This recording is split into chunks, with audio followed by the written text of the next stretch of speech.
یہ بیانیہ ریاست سے متعلق مذہب کا بیانیہ ہے، اور مذہب سے یہاں مراد وہ مذہبی فکر ہے جو اس وقت ہمارے مدرسوں میں پڑھا اور پڑھایا جا رہا ہے، جس کی بنیاد پر بہت سی سیاسی مذہبی تحریکیں پچھلے 200 برس میں اٹھی ہیں۔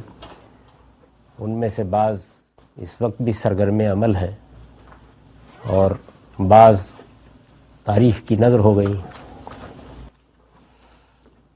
5 نکات کی صورت میں نے وہ چیزیں نمایاں کی ہیں جو اصلاً اس وقت مسلمان ذہن پر اثر انداز ہو رہی ہیں۔ کچھ ضمنی اور فروعی چیزیں اور بھی ہو سکتی ہیں، لیکن انہیں میں نے اس وقت نظر انداز کر دیا۔ اب میں مختصر طور پر یہ بتانا چاہوں کہ بنائے استدلال کیا ہے، یعنی یہ سارا بیانیہ اپنا ماخذ کہاں رکھتا ہے، یہ کہاں سے اخذ کیا گیا ہے۔ یہ بات یاد ہوگی کہ ایک مرحلے پر میں نے یہ بات واضح کرنے کی صحیح بھی کی تھی کہ ہمارے ہاں صوفیانہ تعبیر نے جس طرح دین کے عقائد اور دین کے اخلاقی پہلو کو صوفیانہ مذاہب سے متعلق کر دیا، اور ایک حد تک چونکہ صوفیانہ مذاہب بھی فلسفیانہ رجحان رکھتے ہیں تو فلسفے کی بعض چیزیں بھی اس میں داخل ہو گئیں۔ دوسری جانب سلفی تعبیر میں اصل چیز صحابہ کرام اور تابعین کا دور ہے، اسی وجہ سے اس کو سلفی تعبیر کہا جاتا ہے، یعنی اسلاف امت، مسلمانوں کے سلف یا مسلمانوں کے ابتدائی دور کے بزرگ۔ عربی زبان میں سلف کا مطلب یہی ہے۔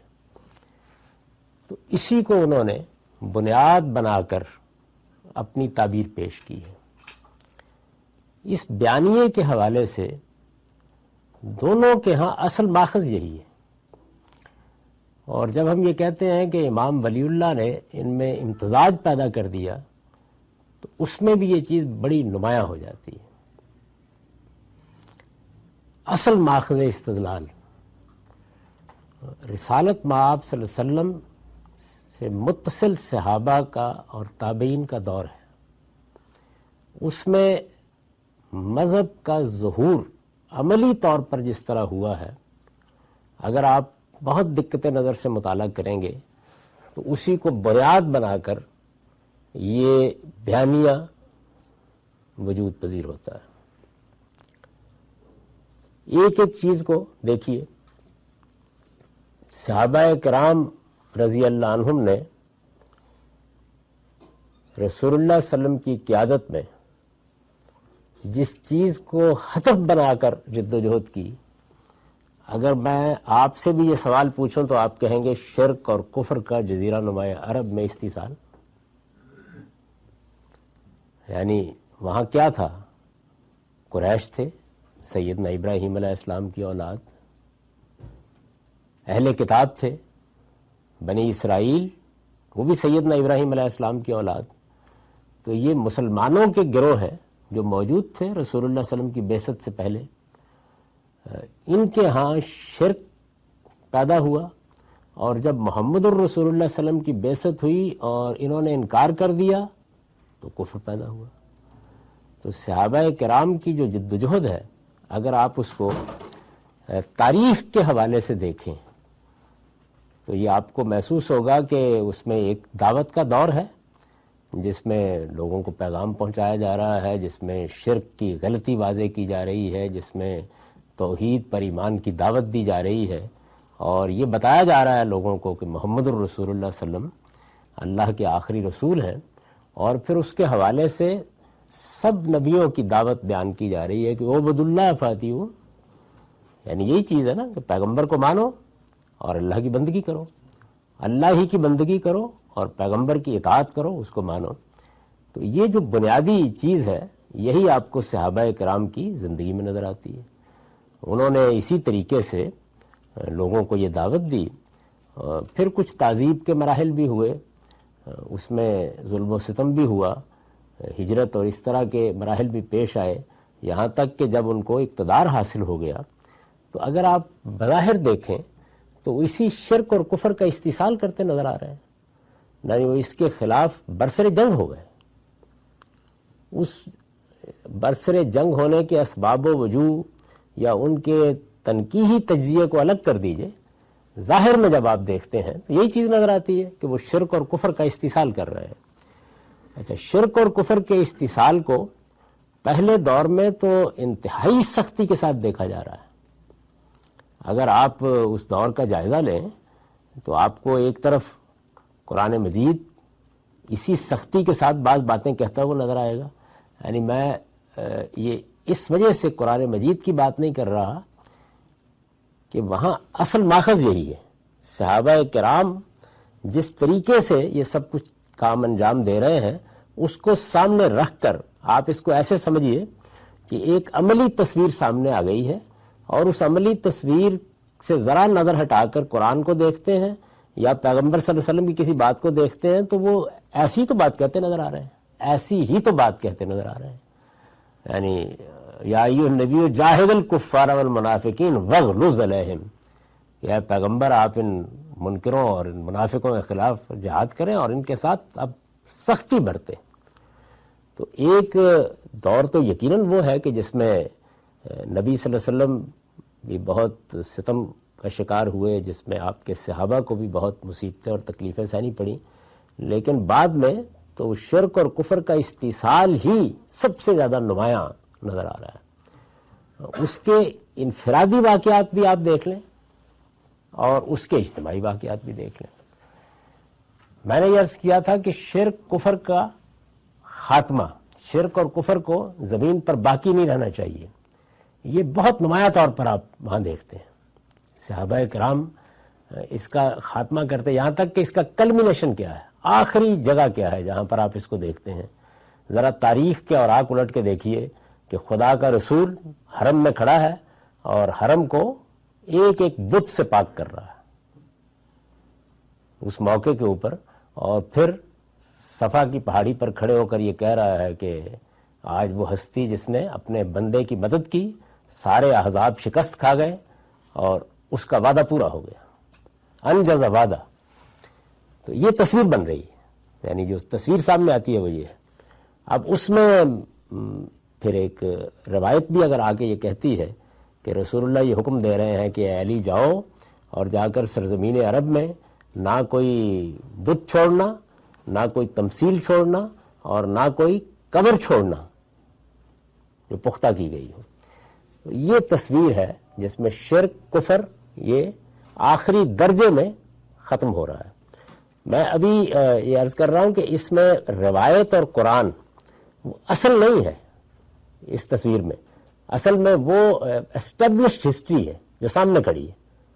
یعنی یہاں قرآن مجید کی کسی آیت کو انٹرپریٹ کرنے یا اس کی تعبیر کرنے کا سوال نہیں ہے، یہاں کسی منفرد حدیث یا جس کو ہم خبر واحد کہتے ہیں اس کا بھی سوال نہیں ہے۔ یہ تصویر تو تاریخ کے اوراق میں ایک ایک پہلو سے نمایاں ہے، صاف نظر آ رہی ہے۔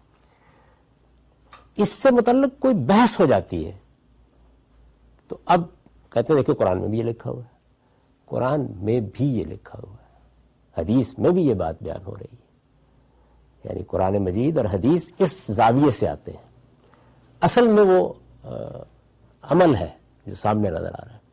اب اسی میں ذرا تھوڑا سا آگے بڑھیے، رسول اللہ صلی اللہ علیہ وسلم دنیا سے رخصت ہوتے ہیں، رخصت ہوتے ہی سب سے بڑا مسئلہ کیا پیش آتا ہے؟ جزیرہ نما عرب کا ارتداد، ایسا ہی ہے نا؟ اور جزیرہ نما عرب کے اس ارتداد کی نوعیت کیا ہے؟ یعنی وہاں صورتحال یہ نہیں ہے کہ کوئی ایک آدھ آدمی ہے، بہت بڑے پیمانے پر ہوا ہے۔ جتنے قبائل داخل ہوئے تھے اسلام میں اور حال ہی میں داخل ہوئے تھے وہ بڑے پیمانے پر ارتداد اختیار کر گئے، اور یہ بھی معلوم ہے کہ اس میں کچھ لوگوں نے نبوت تک کا دعویٰ کر دیا، رسالت مآب صلی اللہ علیہ وسلم کی زندگی میں بھی آخری زمانے میں مسلمہ نے خط لکھ دیا تھا اور بعض اور لوگوں نے بھی. تو شرک اور کفر کے خلاف ایک زبردست جد و جہد ہوتی نظر آتی ہے تاریخ کے ورق میں. اسی طریقے سے تاریخ کے اوراق میں ایک اور واقعہ ہوتا نظر آ رہا ہے فوراً بعد، اور وہ ارتداد کا استحصال ہے. یعنی ارتداد کا بہت بڑا مارکہ ہوتا ہے، اور پھر تاریخ ہم کو بتاتی ہے کہ سیدنا ابو بکر صدیق رضی اللہ عنہ جو اللہ کے پیغمبر کے خلیفہ ہیں. میں یہ اس لیے اس جانب توجہ دلا رہا ہوں کہ یہاں آپ جو واقعہ ہے اس کو یہ کہہ کے الگ نہیں رکھ سکتے کہ یہ تو ایک خبر واحد ہے. یعنی یہ اسٹیبلشڈ ہسٹری ہے. جیسے ہم کہتے ہیں کہ 1947 میں پاکستان بنا ہے، یہ اسی درجے کے واقعات ہیں جو ہوئے ہیں.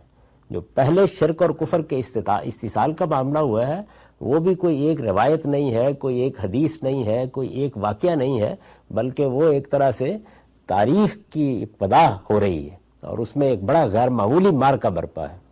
اور اس کے فوراً بعد جب ارتداد ہوتا ہے تو آپ جانتے ہیں کہ سیدنا ابو بکر صدیق رضی اللہ عنہ ایک عظیم رد عمل ظاہر کرتے ہیں. ان کو کہا جاتا ہے کہ اس وقت مصلحت کا تقاضا یہ ہے یا بہتر ہوگا کہ آپ ایسا نہ کریں. تو وہ اس کے جواب میں یہ کہتے ہیں کہ اگر امہات المومنین کی پنڈلیاں کتے نوچ لیں میں تب بھی یہ کروں گا. مجھے یہ کرنا ہے اور مجھے اس کا حکم دیا گیا ہے، میں اس سے باز نہیں آؤں گا.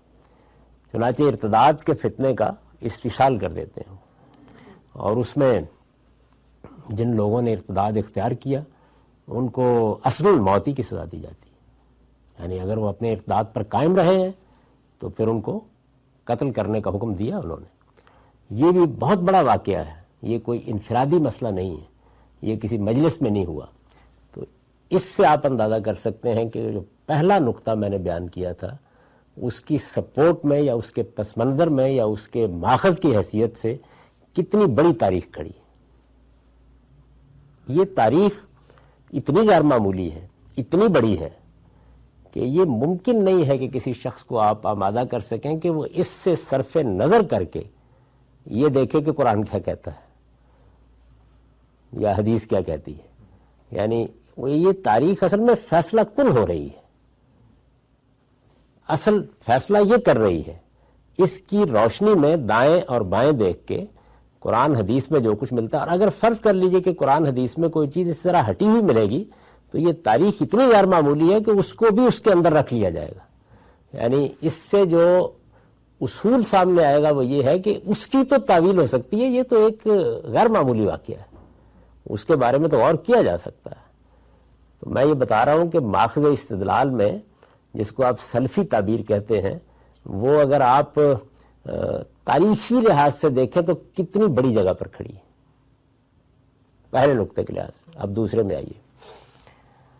جزیرہ نما عرب سے شرک اور کفر کا استحصال کر دیا گیا، ارتداد کا بہت بڑا معاملہ پیدا ہوا تو اس کا بھی استحصال کر دیا گیا، اور یہ دونوں کی دونوں چیزیں اسٹیبلشڈ ہسٹری بن گئی. یعنی یہ اس کی محتاج نہیں ہے کہ کوئی مورخ ان کو لکھے یا کوئی بیان کرے، ہر زبان پر ہیں، ہر شخص کو یہ معلوم ہے. میں اس کی چھوٹی سی ایک مثال دوں گا کہ کیسے یہ چیز اتنی غیر معمولی ہو جاتی ہے. ویسے تو شاید اس کی بہت توضیح کی ضرورت نہیں ہے. مثال کے طور پر یہ دیکھیے کہ ہمارے ہاں یہ مانا جاتا ہے کہ اگر آپ سفر میں ہوں تو آپ قصر بھی کر سکتے ہیں اور نماز کو جمع بھی کر سکتے ہیں.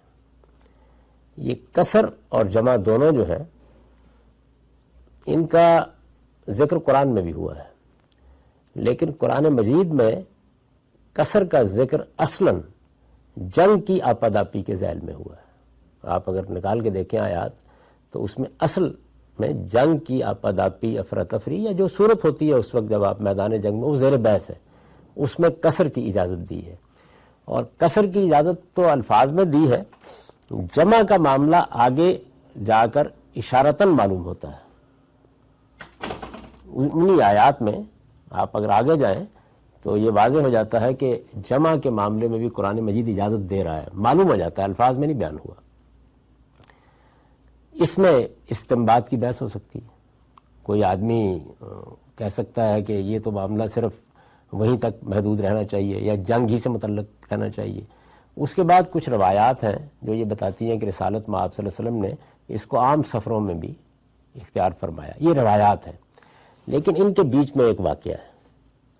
وہ واقعہ ایک غیر معمولی چیز ہے۔ وہ یہ ہے کہ جس وقت آپ منا سے اٹھ کے عرفات میں جاتے ہیں اور مزدلفہ میں آتے ہیں تو وہاں قصر اور جمع دونوں اپنی بالکل متعین صورت میں نمودار ہو جاتی ہیں۔ وہاں پھر ہزاروں لوگ وہ کام کرتے ہیں، یعنی اب وہ انفرادی واقعہ نہیں رہا، استنباطی مسئلہ نہیں رہا، پھر اس کے بعد وہ ایک روایت قائم ہو جاتی ہے کہ وہاں قصر کرنا ہے، جمع کرنا ہے۔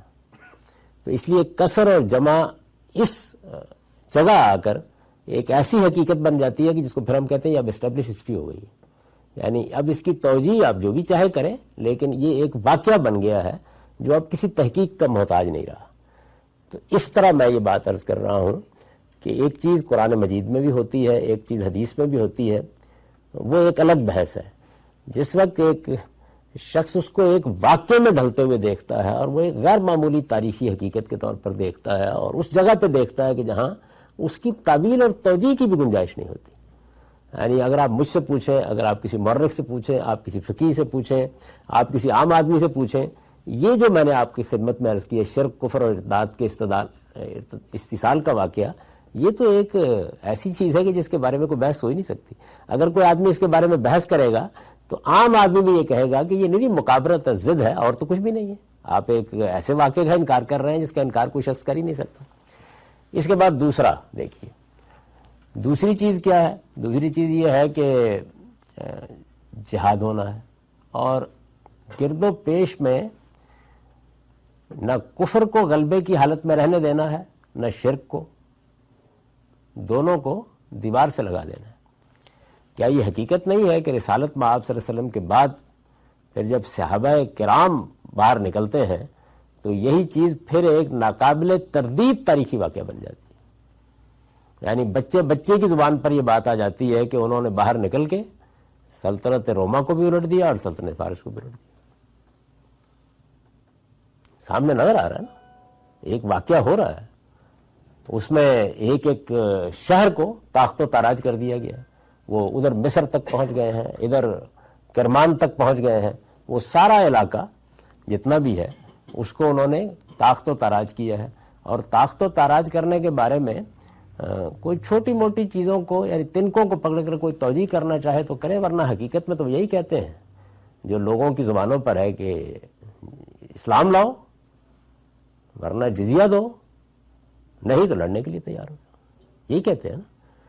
تو اگر اس ساری بات کو آپ سامنے رکھیں تو اس سے کیا یہ نتیجہ نہیں نکلتا کہ جہاد کا اصل ہدف کفر ہی ہے، اور اس کے ساتھ جو معاملہ کرنا ہے وہ یہی ہے کہ اس کو مغلوب ہونا ہے ہر حال میں، یعنی اس کے لیے سر اٹھا کر رہنے کی کوئی گنجائش نہیں ہے۔ یہ گنجائش تو تاریخ کے صفحات پر لکھا ہوا ہے کہ کوئی امکان نہیں اس بات کا، وہ کس جگہ پہ کھڑے ہو کے اپنے آپ کو یہ کہہ سکتا ہے۔ انہوں نے ایک لحاظ سے اس کا سر توڑ دیا ہے۔ اس کے بعد پھر جزوی واقعات آنا شروع ہو جاتے ہیں، یعنی غیر مسلم ہیں ان کو محکوم بنا دیا گیا ہے، ان پر جزیہ عائد کر دیا گیا ہے، ان میں سے کوئی سر اٹھانے کی جسارت بھی نہیں کر سکتا، ان کی بستیاں تک الگ کر دی گئی ہیں، ان کے لیے بازاروں میں آنے کے بھی کچھ آداب مقرر کر دیے گئے ہیں، اور پھر اس کے بعد آپ کی فقہ ان چیزوں کو اور زیادہ جزیات میں قانون میں لا رہی ہے۔ لیکن ایک واقعہ تو ہو گیا ہے، بہت بڑے پیمانے پہ ہوا ہے، اور یہ بات بالکل مانی ہوئی بات ہے کہ جزیہ مغلوبیت ہی کی علامت رہا ہے ہمیشہ سے۔ جزیہ ٹیکس نہیں ہے، ٹیکس کا تعلق آمدنی سے ہوتا ہے، یہ کسی کی حاکمیت کو قبول کرنے کی علامت ہے، یہ سر پر لگتا ہے، یعنی آپ کمائے نہ کمائے آپ کو دینا ہے۔ اس کی مقدار آپ کے مال دولت کے لحاظ سے طے نہیں ہوتی، یعنی یہ تو گویا یوں سمجھ لیجئے کہ جس طرح پرانے زمانے میں غلام کے ماتھے کے اوپر یا جسم پر داغ دیتے تھے، یہ نشان ہے، حتی یوت الجزیۃ عن ید وہم صاغرون۔ تو یہ تصویر جو سامنے آتی ہے یہ وہی تصور پیدا کرتی ہے جو تصور پھر آپ کو ہماری کلاسیکل فقہ میں، جس کی میں بہت وضاحت سے تشریح کر چکا ہوں، نظر آتا ہے۔ اور آپ کو یہی چیز جو ہے پھر مولانا سید ولی اللہ صاحب مودودی کی الجہاد فی الاسلام میں ایک نئی تعبیر اختیار کرتے ہوئے محسوس ہوتی ہے۔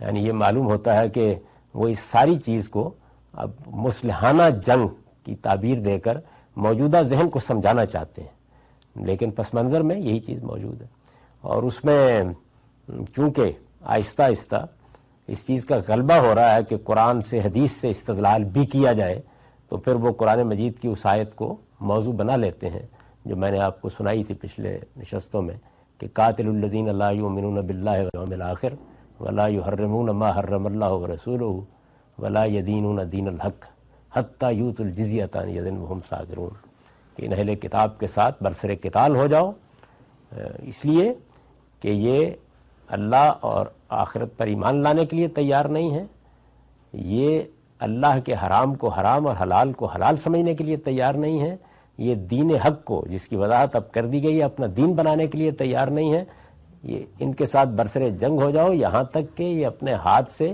جزیہ دیں اور محکوم اور مغلوب ہو کر رہیں۔ تو لازمی نتیجہ اس کا یہ نکلے گا کہ غیر مسلموں کے بارے میں جو تصویر بنے گی وہ تصویر یہی ہوگی کہ ان کے ساتھ ہمارا تعلق ابدی طور پر حاکم اور محکومی کا ہے۔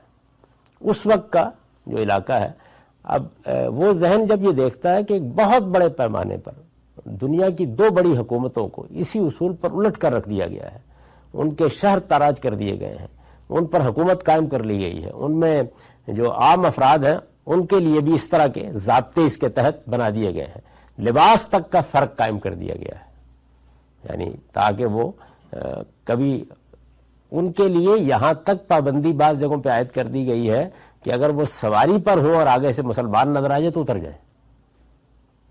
یہ ملیں گی آپ کو یہ سب چیزیں، یعنی یہ اس دور کی تصویر ہے۔ تو اب اجزاء اس کے ساتھ مزید مل جائیں گے اور اس کو مزید محکم کر دیں گے، تو اس سے بالکل وہی چیز نمایاں ہوتی ہے جو میں نے آپ سے عرض کیا کہ کلاسیکل فقہ میں جہاد کو اصل میں کفر کے خلاف جنگ سمجھ، اصل میں اس کی دوسری جتنی چیزیں ہیں وہ ضمنی ہیں کہ مسلمانوں کی پرسیکیوشن ہو گئی۔ میں نے عرض کیا تھا غالباً دوسرے یا تیسرے لیکچر میں کہ اس میں جو باقی چیزیں ہیں وہ اس کی غلظت کو یا اس کی شدت یا شناعت کو بڑھاتی ہیں آگے۔ میں نے مثال دی تھی کہ جیسے ایک آدمی کہتا ہے کہ بدکاری بڑا جرم ہے، لیکن اس آدمی نے مسجد میں بدکاری کا ارتکاب کر دیا، محرمات سے بدکاری کا ارتکاب کر دیا، تو وہاں اگر کفر ہے اور کفر پھر مسلمانوں پر ظلم بھی کر رہا ہے تو اس سے اس کی شناعت بڑی ہے، ورنہ اصل ہدف وہی ہے۔ تو وہ اس تصویر میں بالکل نمایاں نظر آتا ہے۔ اور یہ چیز بھی حل ہوتی ہوئی محسوس ہوتی ہے کہ یہ ٹھیک ہے، شرک اور کفر کا استحصال کیا گیا تھا، مار بھی دیا، بہت سے لوگوں کو مار بھی دیا گیا تھا، لیکن پھر اسی چیز پر آ کے اتفاق ہو گیا کہ رہ تو سکتے ہیں لیکن محکوم ہو کر۔ یہ تصویر گویا یہاں آ کے مکمل ہو جاتی ہے۔ اب اسی سے اگر آپ غور کریں تو وہ تیسری چیز بھی نکل آتی ہے، اور وہ یہ کہ مسلمانوں کی ایک شاندار حکومت قائم، ایک ہی خلافت ہے، اور اس کی کوئی قومی سرحدیں نہیں ہیں، یعنی وہ تو اپنے توسیع کے عمل کو جاری رکھے ہوئے ہیں، بڑھتی جا رہی ہے۔ اگر وہ رکتی ہے تو کسی دینی استدلال پر نہیں رک رہی، اگر آپ اس کے تاریخ میں رکتا ہوا دیکھیں تو وہ کسی دینی استدلال پر نہیں رک رہی، وہ اصل میں بے بسی کے ساتھ رک رہی ہے، یعنی طاقت کم ہوتی جا رہی ہے، مسلمانوں کے اخلاق اور کردار میں وہ چیز باقی نہیں رہی۔ انہوں نے بہت سے دین کے احکام، میں اس مذہبی ذہن کی وضاحت کر رہا ہوں، وہ چیز ختم ہوتی جا رہی ہے۔ تو اب وہ اگر آپ کو یورپ میں آگے بڑھتی نظر نہیں آ رہی یا بعض اور جگہوں پر آگے بڑھتی نظر نہیں آ رہی، تو اس ذہن کے لحاظ سے یہ عمل رک رہا ہے جس کو اصل میں جاری رہنا تھا۔ تو اس وجہ سے خلافت اور عالمی خلافت اور ایک حکومت اور دارالاسلام اور دارالحرب، یعنی وہ جن چیزوں کو ہم نے اس سے پہلے سمجھا تفصیل کے ساتھ، وہ تصویر سامنے آ جاتی ہے نا۔ ایک جگہ ہے جو دارالاسلام ہے، دارالاسلام کوئی قومی ریاست نہیں ہے، وہ تو ایک عالمی ریاست ہے، اس کی سرحدیں ہماری طاقت سے طے ہوتی ہیں۔ وہ جزیرہ نما عرب تک تھی، 10-15 سال کے اندر اندر دنیا کے 20-25-30 ممالک تک پھیلتی چلی گئی ہیں۔ اس کو آپ کا شاعر بھی بیان کرتا ہے نا، بحر ظلمات میں دوڑا دیے گھوڑے ہم نے، تو وہ ایک بڑی شاندار بڑی عظیم تصویر ہے جس میں خلافت اسلامیہ جو اس سے باہر ہے، وہ اصل میں ہدف ہے، اس کو اندر آنا ہے. جو یہ تصویر یہ بتا رہی ہے کہ جو خلافت قائم ہو گئی ہے وہ خلافت بھی صرف اتنا نہیں ہے کہ ایک خلافت ہے، بلکہ اس کا جو ہدف ہے آگے وہ باقی ساری دنیا بھی ہے، وہاں تک بھی اس نے جانا ہے. اور اس لحاظ سے حاکم اور محکومی کا تعلق قائم ہونا ہے. یعنی جو باہر ابھی کھڑے ہیں ان کے ساتھ برسر جنگ ہے، اور جیسے جیسے وہ اندر آتے چلے جائیں گے تو ان کو محکوم ہی بن جانا ہے. اب اس میں اس طرح کے واقعات کے مثال کے طور پر بنو امیہ کے زمانے میں بغاوت ہو گئی. ایک دور ایسا بھی رہا کہ جس میں عبداللہ بن زبیر کی حکومت الگ تھی، یا حضرت علی کی حکومت بھی ایک زمانے میں ایک علاقے تک محدود ہوئی. اسی طرح امیر معاویہ کی ایک زمانے تک اس میں محدود ہوئی. اسی طرح کا معاملہ بنو امیہ نے جب اندلس میں حکومت قائم کر لی تو اس وقت پیش آیا. لیکن یہ سب کچھ اصل میں فتنہ، انتشار، مسلمانوں کا اضمحلال اس خانے میں چلا گیا ہے. یعنی آئیڈیل تو یہی ہے کہ ان کو ایک ہی ہونا چاہیے. بنو امیہ کے اور بنو عباس کے مابین اگر جنگ و جدال ہو گیا اور اس کے نتیجے میں بنو امیہ کو نکال دیا گیا، یا بنو امیہ نے اندلس میں جا کے حکومت الگ اپنی قائم کر لی، تو یہ حادثہ ہے اپنی ذات میں. اس میں بحث یہ نہیں ہے کہ یہ ٹھیک ہوا ہے، بحث یہ ہے کہ اب اس کو گوارا کیا جائے گا، اس میں کیا کیا جا سکتا ہے. تو باقی ساری چیزیں اس درجے میں رہ جائیں گی. اس سے جو میسج سامنے آتا ہے وہ یہی سامنے آتا ہے کہ دنیا کے اندر اب محمد رسول اللہ صلی اللہ علیہ وسلم کے بعد یہ مسلمان ہیں کہ جن کو دنیا کا نظم چلانا ہے بنیادی طور پر. اور اس کے لیے یہ ضروری ہے کہ صحابہ کرام کے جذبے اور عزم اور جس طرح کا عشق ان کے اندر تھا اسی کو سامنے رکھ کر پوری دنیا تک یہ پیغام پہنچایا جائے. اس پیغام کو اب یہ ضرورت نہیں رہی کہ اس کو آپ اس طریقے سے پہنچائیں کہ دعوت دے رہے ہیں اور دلائل دے رہے ہیں اور حکمت کے ساتھ بات واضح کر رہے ہیں. یہ انفرادی سطح پر یہ باتیں ٹھیک ہیں، وہ بھی اسی حد تک کہ اگر کوئی آدمی یہ کہتا ہے تو آپ حتیٰ یسمع کلام اللہ اس کو آپ سنا دیں، لیکن اصل بات وہی ہے کہ جزیہ دو، اسلام لاؤ، ورنہ لڑنے کے لیے تیار ہو جاؤ. یعنی دعوت بھی اصل میں اب یہی ہے. اس تصویر میں دعوت بھی بڑی مختصر ہو گئی ہے، کانڈنس ہو گئی ہے. وہ بھی بہت جلدی ابتدائی مراحل سے گزرتی ہے اور اسی جگہ آگ کھڑی ہو جاتی ہے. اس کو زندہ کرنا چاہتا ہے مذہبی ذہن، یعنی وہ اس کا خواب دیکھتا ہے کہ بالکل وہی چیز دوبارہ ہو، اسی طریقے سے وہ جو عمل رک گیا ہے اس کے نزدیک وہ عمل کسی دینی مسئلے کی بنیاد پر نہیں رکا، اس کو دین نے نہیں روکا، اس کو مسلمانوں کے اضمحلال نے، مسلمانوں کی دین سے بے تعلقی نے، مسلمانوں نے جس طرح قرآن مجید خار از محجوری قرآن شدی تو اس نے روکا ہے، ورنہ تو اس کو جاری ہونا چاہیے. اور ان کے اندر کی جو روح ہے، یعنی اس کے اندر جو اضطراب، روح، جذبہ کار فرما ہے، اس کو تعبیر کرتا ہے ان کا آخری شاعر. اقبال کی بڑی غیر معمولی اہمیت ہے، وہ اس ساری روح کو زبان دیتا ہے، اس احساس کی شدت کو زبان دیتا ہے. اسی وجہ سے ایک شاعر حکیم الامت ہو گیا ہے. میں ظلمت شب میں لے کے نکلوں گا اپنے درماندہ کارواں کو، شرر فشاں ہوگی آہ میری، نفس میرا شعلہ بار ہوگا. نکل کے صحرا سے جس نے روما کی سلطنت کو الٹ دیا تھا، سنا ہے یہ قدسیوں سے میں نے وہ شعر پھر ہوشیار ہوگا. تو یہ ایک لحاظ سے مسلمانوں کی روح بول رہی ہے، اسی لیے یہ تڑپا دیتے ہیں ان کو. جو باطن ہے اس کو اس نے الفاظ دے دیے، لفظوں میں اس کی نہایت شاندار تصویریں بیان کر دی. اسی سے پھر آگے بڑھیے. یعنی تینوں چیزیں جو ہیں اسی استدلال کے اندر سے، یہ کوئی صغرا کبرا قائم کرنے کی ضرورت نہیں، کوئی منطقی استدلال کی ضرورت نہیں، کوئی آیتیں پیش کرنے کی ضرورت نہیں، کوئی منفرد اخبار احاد کی ضرورت نہیں، وہ تو سپورٹ میں آئیں گی، وہ سب یہی کہہ رہی ہیں، اس سے کوئی مختلف بات نہیں. لیکن یہ تصویر تو تاریخ کے اوراق پر ثبت ہے، اس کو تو آپ چاہیں تو افق پر نظر اٹھا کے دیکھ سکتے ہیں. یہ تو ایک واقعہ بن گئی ہوئی ہے. تو اس کے بعد اسی سے وہ بات نکلتی ہے کہ یہ جب ہو رہا تھا سب کچھ تو مسلمان کیا اس بات کو گوارا کرتے تھے کہ ان کے ہاں لوگ دین سے انحراف کریں؟ تو وہ ذرا سا رک کے یہ کہیں گے کہ ہاں یہ ہوا، لیکن یہ تو حکمرانوں کی کوتاہی ہے، ورنہ خلفائے راشدین کے زمانے میں تو ایسا ہی تھا. اور پھر وہ آپ کو بہت سی چیزوں کی طرف توجہ دلائیں گے کہ دیکھیے حضرت عمر خطبہ دینے کے لیے کھڑے ہیں، انہوں نے دیکھا کہ حضرت عثمان ذرا تاخیر سے آئے ہیں خطبے میں، تو انہوں نے ان سے پوچھا کہ آپ تاخیر سے آئے، تو انہوں نے کہا کہ وہ اصل میں باہر تھا، خطبے میں پوچھا ہے کہ آپ تاخیر سے آئے، موطا میں ہے یہ روایت، تو انہوں نے کہا کہ میں باہر تھا، میں آیا اور آ کے بہت جلدی میں پھر میں وضو کر کے آ گیا ہوں۔ تو حضرت عمر نے کہا بل وضو ہے اذن، یعنی آپ نے غسل بھی نہیں فرمایا۔ جمعے کے آداب میں یعنی تنبیہ کی سخت۔ اس طرح کے یہ میں نے ایک واقعہ آپ کو سنا ہے، یعنی حضرت عثمان جیسا شخص ہے تو خلیفۃ المسلمین اس حد تک کنسرنڈ ہیں کہ آپ نے غسل بھی نہیں کیا جمعے کے دن اور آپ تشریف لے آئے ہیں، جبکہ اس کے تو آداب میں شامل تھا کہ آپ کو اہتمام سے آنا تھا، باہر سے آئے اور والوضو ہے، یعنی صرف وضو ہی کر کے آپ یہاں تشریف لے آئے ہیں۔ دو لوگ رات کی تاریکی میں چلے آ رہے ہیں، ایک مرد ہے ایک عورت ہے، وہ سختی کے ساتھ اپنے درے کو ذرا ٹھوکا دے کر پوچھتے ہیں کہ کیا مسئلہ ہے؟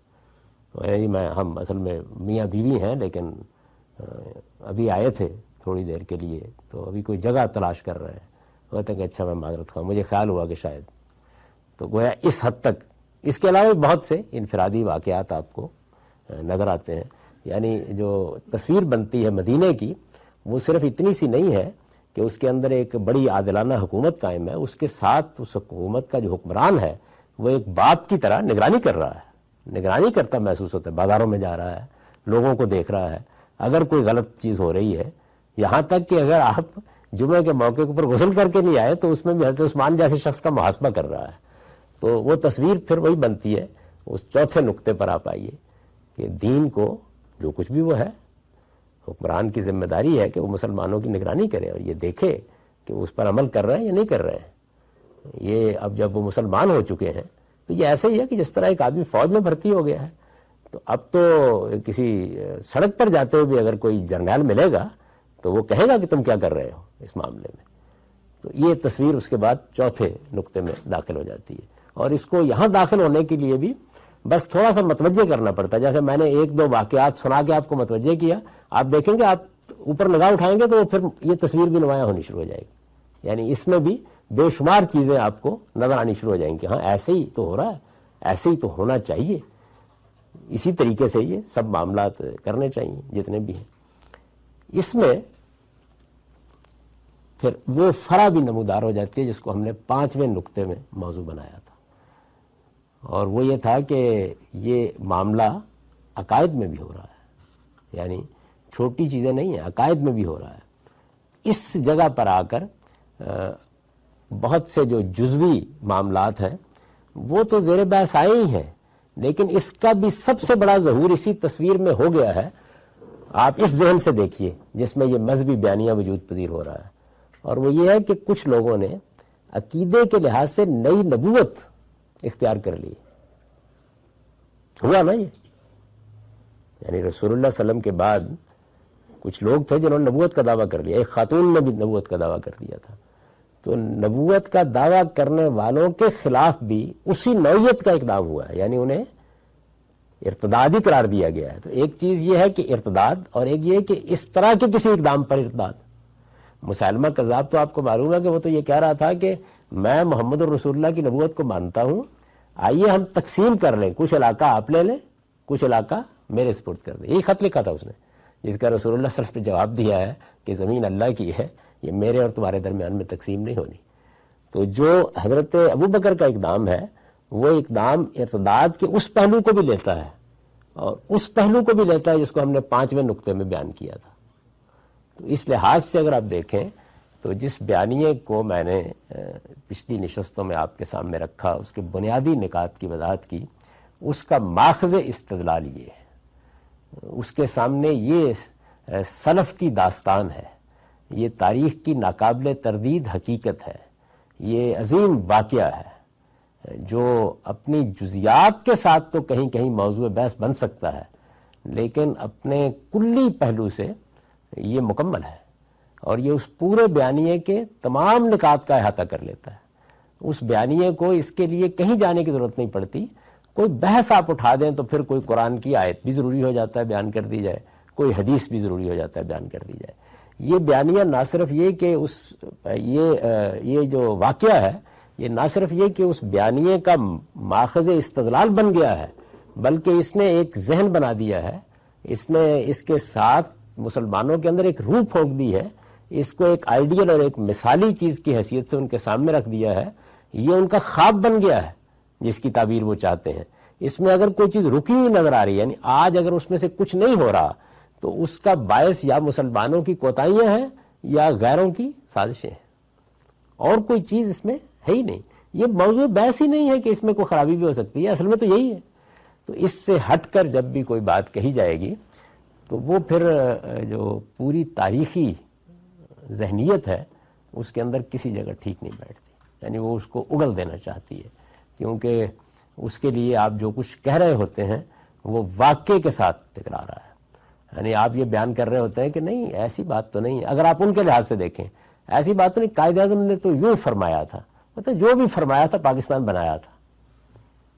تو ہمارے دوست مستنصر میر نے ایسے ہی ایک موقع کے اوپر ایک کانفرنس میں یہ کہا تھا، لوگ بحث کر رہے تھے اس بات کے اوپر کہ کفر کا یہ مطلب ہے، کفر کا وہ مطلب ہے، وہ ذرا مغربی ذہن کو سامنے رکھ کر اس کو نرم کرنے کی کوشش کر رہے تھے کہ کفر کیا ہوتا ہے۔